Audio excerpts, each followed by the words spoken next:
नमस्कार.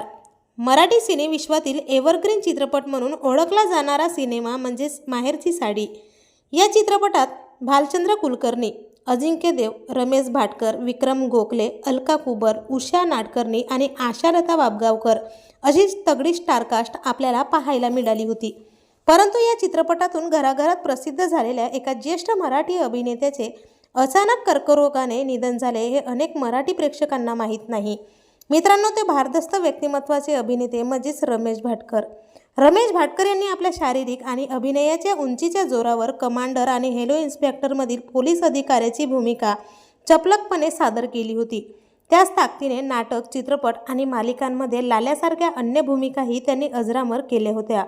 मात्र या गुणी अभिनेत्याचा मृत्यू हा जागतिक कर्करोगाच्या दिवशीच कर्करोगाने झाल्याने मराठी विश्वात मोठी हळहळ व्यक्त केली गेली.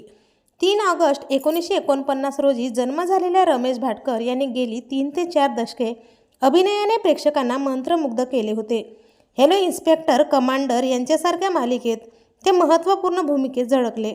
वयाची 70 गाठली तरी ते एखाद्या तरुणाप्रमाणे कार्यरत होते. अश्रूंची झाली फुले या नाटकातील त्यांची लाल्याची भूमिकाही प्रचंड गाजली. त्यांनी अष्टविनायक, दुनिया करी सलाम, आमची माणसं, माहेरची साडी यांसारख्या तब्बल 90 चित्रपटात काम केले होते. मात्र या सर्व गुण संपन्न अभिनेत्याचा शेवट हा इतका भयावह असेल असे कुणालाही वाटले नाही. त्यांच्या जाण्याने मराठी सृष्टीत कायमची मोठी पोकळी तयार झाली आहे. तर आपल्या वायन मराठी न्यूजतर्फे या सुप्रसिद्ध दिग्गज अभिनेत्याला भावपूर्ण श्रद्धांजली. मनोरंजन विश्वातील नवनवीन अपडेट्ससाठी चॅनलला नक्की सबस्क्राईब करा.